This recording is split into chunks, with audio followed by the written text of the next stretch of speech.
Academia vous présente La vie en mieux, question d'éducation.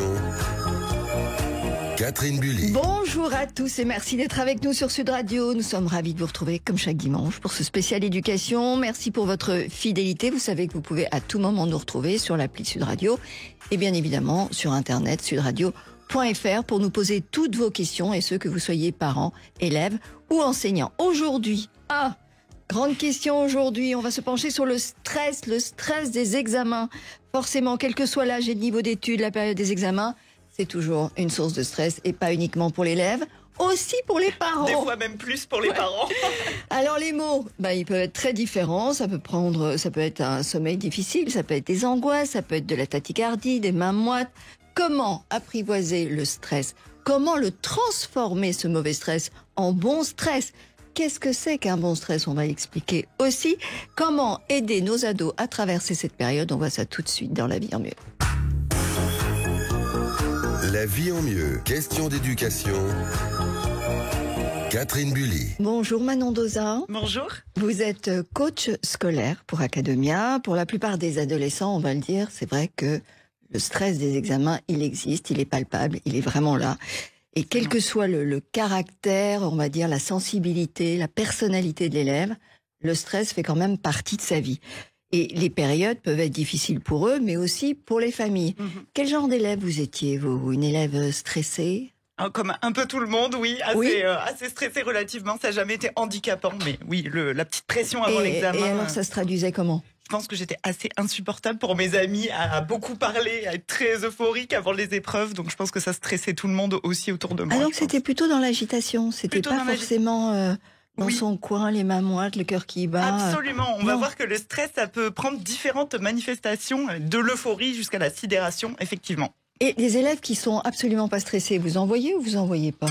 On en voit, mais contrairement à ce qu'on pense, en fait, c'est assez problématique de pas être du tout stressé, parce que le stress, c'est ce qui nous fait aussi bouger, avancer, ce qui nous permet de nous engager, et donc de pas avoir du tout de stress, c'est pas toujours une bonne nouvelle, en fait. Quel est le profil de l'élève qui n'est pas stressé? Vous en avez forcément côtoyé. Oui. Alors, ça peut être deux choses. Ça peut être des élèves qui gèrent très bien leur stress aussi, qui en ressentent, mais qui vont bien gérer leur stress. Alors, comment on peut faire juste après.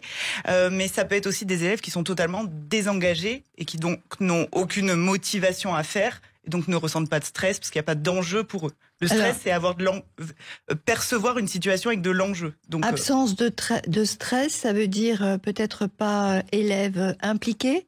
Ou est-ce que ça n'est pas forcément lié?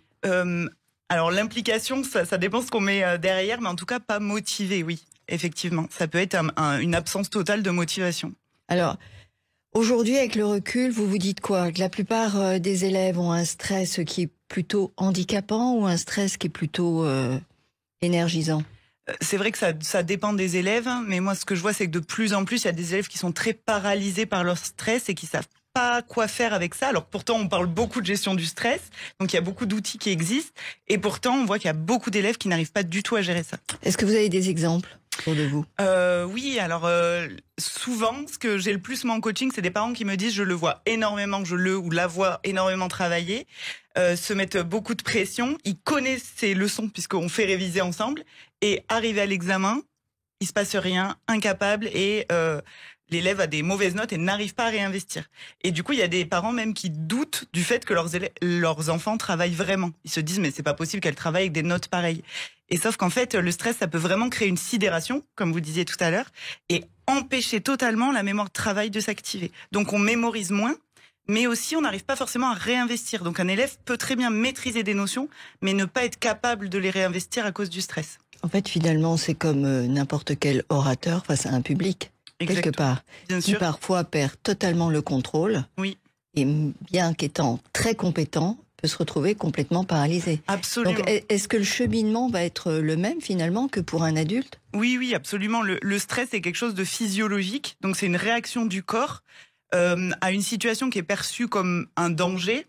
grossièrement, c'est-à-dire j'évalue mes compétences pour répondre à cette situation. Donc c'est une question de vision de mes propres compétences à répondre à une situation dangereuse ou en tout cas à enjeu. Donc c'est la même chose pour un adulte ou pour un élève. Donc on peut aussi se mettre à leur place aux élèves et se dire c'est vrai que moi quand j'ai une situation qui me paraît où j'ai l'impression que je vais pas forcément y arriver, moi aussi ça peut créer des choses compliquées.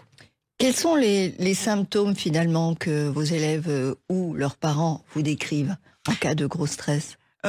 Souvent, il y a les symptômes physiques que vous décriviez tout à l'heure, donc le mal au ventre, les mains moites, le cœur qui bat, parce qu'en fait, vraiment, comme je le disais, c'est physiologique, donc il y a des hormones du stress qui sont sécrétées en fait par le corps, et ces hormones-là, elles permettent au corps d'être un peu en mode super-héros pour répondre à une situation d'urgence en fait. Donc on respire plus vite, le cœur fonctionne plus vite, le cerveau fonctionne plus vite. C'est pour ça que le stress aussi, ça peut être un atout si c'est bien géré. Parce que ça va nous permettre d'être plus efficace aussi. Le problème, c'est que si on le gère pas comme il faut, il peut prendre le dessus. Et donc, le symptôme principal, c'est vraiment la sidération. C'est-à-dire, je suis plus capable de rien faire, je perds mes moyens. Est-ce que vous avez dans votre entourage et dans vos expériences des cas où le stress a pu être totalement destructeur, quoi? Oui. Là où le stress peut devenir dangereux, et c'est là où en tant que parent aussi il faut être vigilant, c'est que le stress, ça doit être ponctuel. J'ai un examen, ce que je vous le disais tout à l'heure avec moi, voilà, j'avais un examen, j'étais stressée 1 heure avant, après on sort, c'est fini, il y a une sorte de joie aussi liée à ça. Ça, on l'a tous vécu. Là où c'est problématique, c'est quand le stress, il devient constant. Parce que le corps n'est pas fait pour ça. Donc ça devient chronique finalement. Exactement. Et en fait, c'est là, il n'y a pas de bon ou de mauvais stress. Le stress, c'est pour le même pour tous. Le problème, c'est le stress. Voilà, soit ponctuel, soit chronique. Et quand il devient chronique, le stress, ça vient vraiment abîmer le corps, ça vient perturber le sommeil, ça rend irritable, mais même ça va jusqu'à des problèmes de santé comme la régulation du poids, même des symptômes dépressifs. Donc c'est vraiment très important de gérer ce stress. Et on voit de plus en plus d'élèves quand même qui ont un stress constant. Et donc ça, il faut vraiment agir là-dessus. Et quand on est coach scolaire et qu'on se retrouve avec des profils, des personnalités, des caractères extrêmement différents, comment faites-vous pour vous adapter à chaque cas, pour essayer de rentrer vraiment dans la relation à un âge où c'est parfois difficile, la communication peut être difficile, où l'élève n'a pas forcément donné son accord pour entreprendre cette démarche. Donc, vous y allez comment? Parce que vous avancez sur des heures, en fait, au départ. Oui, un petit peu, surtout quand les élèves n'avaient pas forcément réclamé de travailler en coaching. Après, voilà, on leur explique que c'est vraiment important qu'ils adhèrent à la démarche pour qu'on puisse faire quelque chose, que le coaching, c'est vraiment accompagner les élèves là où ils veulent aller. Et ça passe beaucoup par la découverte de soi. Et donc ça, que ce soit en coaching ou en tant que parent avec ses enfants, c'est vraiment important d'identifier les sources du stress. Parce que, comme vous le dites très bien, ça va vraiment dépendre de chaque personne. Vous et moi, nous n'allons pas stresser pour les mêmes choses. Et le stress ne se manifeste pas pareil. Donc, c'est beaucoup passé par l'observation de soi, l'observation de l'élève, questionner. Qu'est-ce qui te stresse? Qu'est-ce que tu ressens dans ton corps? Souvent, pour les plus jeunes enfants, on fait dessiner. Tu le sens où, le stress? Il est où le stress? Et dans les dessins, ça se traduit comment? Souvent des gribouillis sur le ventre, du chaud au-dessus de la tête, c'est assez drôle, mais en fait ça leur permet de comprendre que le stress c'est vraiment dans le corps, et donc que la réponse elle peut être aussi par le corps. Ce n'est pas que dans la tête, parce que souvent on se dit c'est dans ma tête, mais en fait c'est très physiologique, donc c'est important aussi de travailler par le corps pour réduire le stress aussi. Alors bon, on va le voir tout à l'heure, vous apportez beaucoup de solutions, mais est-ce qu'il vous est arrivé aussi d'orienter les parents vers des solutions extérieures, à savoir peut-être de la méditation, des techniques parallèles, voire parfois même consulter si c'est nécessaire. Est-ce qu'il arrive aussi que vous vous retrouviez dans ces cas-là? Bien sûr, en tant que coach et en tant que professionnel, on doit vraiment aussi orienter les familles là où elles en ont besoin. Donc attention, si le stress amène à des symptômes qui peuvent s'apparenter à de la dépression ou vraiment l'élève est en souffrance, là il faut absolument consulter parce que c'est vraiment à prendre en charge et à ne pas négliger du tout. Par contre, il y a beaucoup de solutions.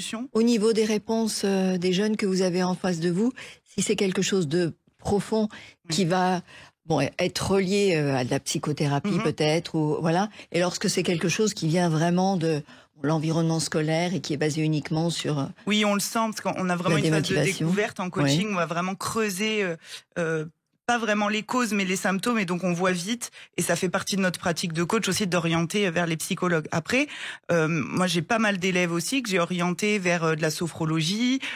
Moi-même, je donne des petits outils de méditation, d'auto-hypnose par exemple, mais j'ai déjà renvoyé souvent l'hypnose, ça fonctionne très bien, la sophrologie aussi, et il y a beaucoup d'élèves que ça aide vraiment à gérer. Donc nous en coaching, on va se concentrer sur la scolarité, mais voilà, sur des problématiques un peu parallèles, quand il y a vraiment une problématique à travailler, on peut orienter tout à fait vers des professionnels. Est-ce qu'il y a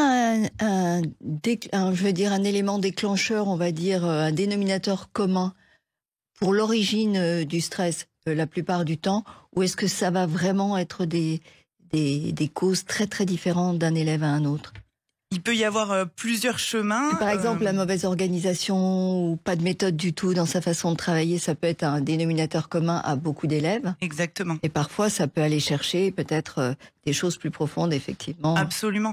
La méthodologie et l'organisation, ça c'est un point très très important parce que comme je vous le disais, c'est une question de je perçois mes propres compétences pour répondre à une situation. Sauf que si j'ai l'impression de ne pas avoir de compétences, de ne pas savoir comment faire, donc il y a une question de confiance en soi qui est très importante dans la gestion du stress. C'est là où des fois ça peut être plus profond.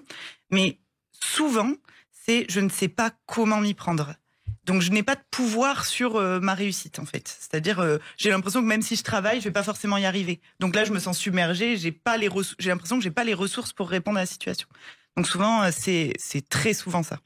Bon, alors, il y a le stress négatif et généralement, je suis sûre que la plupart des personnes qui nous écoutent se disent stress égale stress négatif, mais on va voir dans quelques minutes qu'il y a aussi le stress positif. Alors, vous restez avec nous, avec Manon Dauzet, coach scolaire pour Academia. On revient dans quelques minutes, vous allez voir, elle a plein de solutions à vous donner. Academia vous présente La vie en mieux, question d'éducation. Catherine Bully. La vie en mieux, spéciale éducation. Nous sommes ensemble jusqu'à 12h30. Merci de rester avec nous. Nous parlons aujourd'hui du stress que tout élève et étudiant éprouve avant un examen. Nous avons vu les effets de ce stress et on va dire la manière négative. D'ailleurs, si vous avez raté Sud Radio, l'application ou sudradio.fr, c'est vrai qu'on pense au stress souvent d'une manière négative, mais il y a aussi un stress positif et c'est pour ça que ce matin, on va essayer de vous aider à transformer ce stress négatif en stress positif. À mes côtés, Manon Dauzet, coach scolaire pour Academia. Alors, effectivement, heureusement, il y a du stress positif. Oui, c'est indispensable le stress. C'est la bonne nouvelle, c'est que si vous vous sentez stressé, tant mieux pour vous. Ne soyez pas inquiétés. Voilà, exactement. Le tout, c'est d'apprendre à le gérer parce que le stress, c'est vraiment un moyen d'être plus performant aussi. D'ailleurs, il y a des élèves qui vont chercher le stress. Il y a certainement des parents qui nous écoutent qui disent « Mon enfant attend toujours le dernier moment pour faire ce qu'il a à faire. » Ça, c'est un stress. Eh ben, parce que il y a certains élèves qui vont chercher la situation de stress parce qu'ils ont remarqué qu'ils sont plus performants quand ils sont stressés. Donc ça, oui, mais à utiliser avec parcimonie, à bon escient. Et le reste du temps, comme je le disais tout à l'heure, c'est vraiment éviter que ce stress ne perdure entre deux périodes ou entre deux examens ou un terreau. Comment ça se régule, le stress ? Le stress, donc c'est vraiment quelque chose de physique. Donc comme je le disais, ça passe vraiment aussi par le corps. Donc la respiration, par exemple, c'est vraiment un outil qui est extrêmement important, notamment s'il est pratiqué de manière régulière. Donc il y a beaucoup d'outils de respiration pour ça, parce que ça vient apaiser en fait la production d'hormones de stress. Donc voilà, ça c'est un peu ce qu'on donne aux élèves. Des fois ils trouvent que c'est un peu bon, ils se disent oh, c'est pas ça qui va m'aider, mais en fait ça aide vraiment. Et ensuite il va y avoir travailler sur la perception qu'on a de ses propres compétences et donc développer ses compétences et aussi travailler sur la vision qu'on a des examens et des enjeux aussi. Donc ça, c'est quelque chose qui est important. Alors, on se le disait tout à l'heure hors antenne, c'est vrai que l'organisation et la méthode, avoir de la méthode, être organisé, ça peut quand même réduire énormément le stress. Absolument. Force est de constater quand même, au collège, la méthode et l'organisation, on n'en parle pas. Non. Arrivé au lycée, je trouve que c'est dommage que les profs ne démarrent pas la rentrée en expliquant qu'est-ce que c'est avoir de la méthode, qu'est-ce que c'est être bien organisé. Parce que ça leur permet d'être 1000 fois plus efficaces. Absolument. Et donc ça, c'est vraiment dommage. Ah, donc, ça, je vais pas vous dire le contraire. Bon, Ça, c'est sûr. donc est-ce que cette sérénité, elle ne tiendrait pas aussi justement sur ces deux facteurs? Énormément. Le plus gros levier, d'ailleurs, c'est ce qu'on travaille en coaching en premier. Moi, quand j'ai une problématique liée au stress, on va d'abord travailler ce qu'on appelle le apprendre à apprendre. Donc, apprendre à s'organiser, apprendre à être méthodique, parce qu'on va essayer de venir, mettre un peu sous contrôle. Parce que quelque part le stress c'est une perte de contrôle, j'ai pas le contrôle sur ce que je fais, donc là on va venir remettre du contrôle, donc on questionne la méthode de travail et on va d'abord venir mettre de l'organisation, une forme de discipline, de ritualisation. Alors justement, on va essayer de donner des exemples. Qu'est-ce que c'est être organisé? Ça veut dire quoi? Oui, alors il y a deux types d'organisation. Donc déjà c'est une notion double. Il y a l'organisation temporelle, on va dire, donc c'est-à-dire quand je fais mes devoirs, quelle est la répartition de mon agenda dans la semaine, etc. Donc ça c'est Donc vraiment. ça passe par un planning. Un planning, oui. Alors selon les élèves, ça peut être très différent. Il y a des élèves qui ont besoin d'un planning très carré, d'autres où ça va être compliqué pour eux parce que tout de suite ça va devenir rigide, ça va les angoisser. Plus qu'autre chose. Donc on apprend à faire un planning qui ressemble à l'élève. D'ailleurs, j'en profite pour dire que aussi pour gérer le stress, les activités extrascolaires, c'est extrêmement important. Ne supprimez jamais le sport ou même les moments avec les amis, etc. C'est aussi important que l'école parce que ça permet vraiment de redescendre le stress, de ressentir du bien-être et donc l'équilibre de vie, mais comme nous en tant qu'adultes, Bien sûr. C'est vraiment très important. Et après, le deuxième type d'organisation, c'est l'organisation de travail. Quand je me mets à travailler, comment est-ce que je m'organise? Qu'est-ce que je fais en premier, en deuxième? Quelles sont les compétences que je vais devoir développer pour travailler efficacement pendant ma séance? Donc ça s'apprend. Bien sûr. La bonne nouvelle. Et avoir de la méthode, alors. Après s'être organisé, avoir de la méthode, ça va être de la méthode dans la manière d'appréhender la matière, de travailler sa matière? Oui. Moi, je dis souvent que la méthode, c'est savoir quoi faire, comment le faire et quand le faire. En gros, c'est un bon résumé. D'accord. Travailler la méthode, c'est savoir comment s'y prendre. Il y a beaucoup d'élèves qui ne se mettent pas à travailler parce qu'ils ne savent pas comment est-ce que je... Oui. Et vous, si je vous dis pendant 2 heures, vous allez faire une tâche, vous savez pas si vous allez réussir, vous savez pas pour combien de temps vous en avez, et vous savez pas exactement en quoi ça consiste, est-ce que vous avez envie de vous y mettre, et est-ce que ça vous procure du bien-être? Pas vraiment. Bah, c'est pareil pour eux. En fait. D'accord. Alors, c'est vrai qu'il y a des profils très différents parmi les élèves. Il y a des élèves qui vont tout donner toute l'année, régulièrement, à leur rythme. Et puis, il y a des élèves qui vont rien faire pendant toute l'année et qui, 3 semaines, un mois avant l'examen important, donnent tout. Oui. Est-ce qu'il y a des réussites on peut parler d'un mode de fonctionnement qui réussit mieux que l'autre, ou bien c'est vraiment en fonction de chacun, ou bien c'est de la chance quand on y arrive? J'adore les élèves qui disent j'y vais au talon, ça c'est vraiment l'expression que j'ai le plus entendue. J'y vais au talon au dernier moment. Ça peut fonctionner, parce que voilà, si on apprend beaucoup à la fin, qu'on s'entraîne et qu'on est à l'aise, il est possible de réussir ponctuellement de cette manière-là. Le problème de ça, c'est qu'on ne fait travailler que la mémoire à court terme. Donc on va générer déjà beaucoup de stress, on va être efficace sur le coup, mais il ne va pas rester grand-chose de l'apprentissage après ça. Quand on travaille de manière régulière, on va vraiment ancrer les apprentissages, on va être dans la maîtrise. Donc pour les années suivantes et pour la poursuite du parcours scolaire, on va être dans une vraie maîtrise et ça limite le stress. Donc il vaut mieux travailler pas longtemps, mais régulièrement, que un gros coup le week-end parce que j'ai une interro et que je vais m'y mettre tout le week-end alors que j'ai rien fait depuis 1 mois et demi.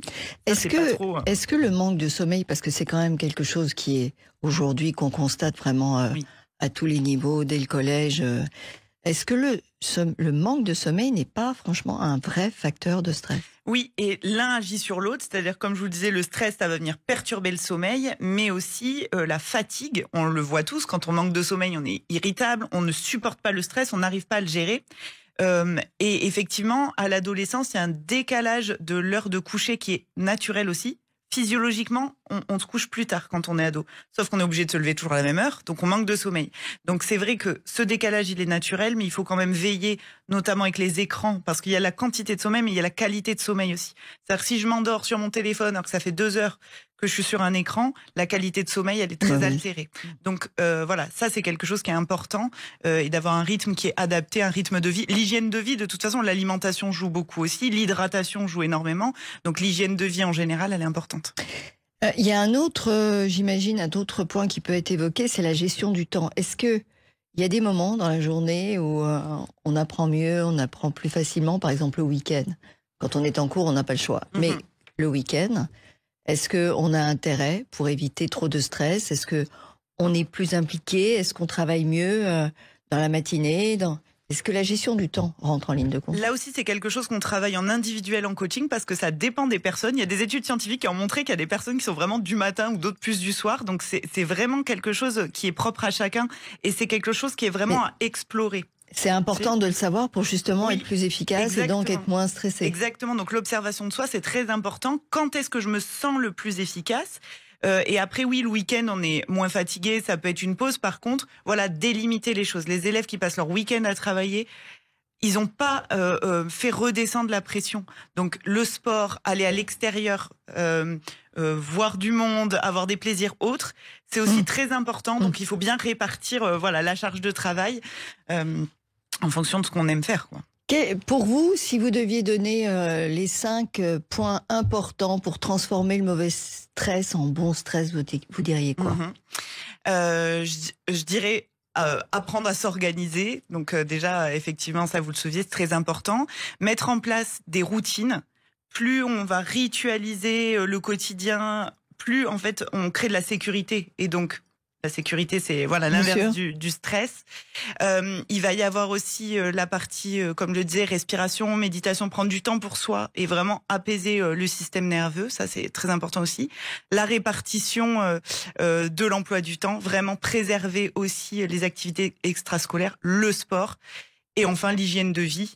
Global, que ce soit voilà les écrans, mais il n'y a pas que ça, c'est pas à diaboliser, c'est juste à maîtriser comme le reste, le sommeil, etc. Donc l'hygiène de vie capitale pour gérer le stress. Est-ce qu'il y a des habitudes à prendre en fonction du niveau scolaire où vous êtes? Par exemple, un enfant qui est en école primaire, un qui est au collège, un qui est au lycée. Est-ce qu'il y a des habitudes qu'il faut commencer à intégrer, qu'il faut commencer à prendre en considération et à ajouter justement à son mode de fonctionnement pour que le passage d'année en année se fasse en douceur? Le travail de fond qui peut vraiment être fait en tant que parent, c'est de montrer qu'il y a un rapport direct entre la qualité de mon travail et le résultat. Parce que si je sais que si je travaille bien avec les bonnes méthodes, j'ai un résultat, le stress, naturellement, il diminue. Ça ne veut pas dire que ça marche à tous les coups. Ouais. Mais donc, ce qu'il faut vraiment travailler, c'est même quand j'ai une mauvaise note, ok, qu'est-ce qui fait que cette note, elle est celle-là? Et qu'est-ce qu'on peut faire pour améliorer? Toujours redonner du pouvoir à l'élève sur sa réussite. Ça, c'est vraiment, ça peut être travaillé dès tout petit en fond. Et en tant que parent, c'est vraiment un rôle qu'on peut avoir, voilà, de donner vraiment confiance dans les capacités. Voilà. Puis on est quand même obligé de s'adapter parce que l'intelligence artificielle, on en parlait il n'y a pas très longtemps, les réseaux sociaux changent quand même totalement le mode de vie de nos enfants. Donc c'est vrai que ça demande encore plus d'être vigilant et d'aller vers une organisation et vraiment de s'adapter, une méthode. En fait, ah oui, absolument. Merci Manon. Avec plaisir. Manon Dauzat, coach scolaire pour Academia, pour tous ses conseils afin d'aider nos enfants à avoir le moins de stress possible ou à le transformer en stress positif. Je vous retrouve dimanche prochain avec une autre question d'éducation. En attendant, portez-vous bien. À la semaine prochaine. Au revoir. Academia vous a présenté La vie en mieux. Question d'éducation. Catherine Bully.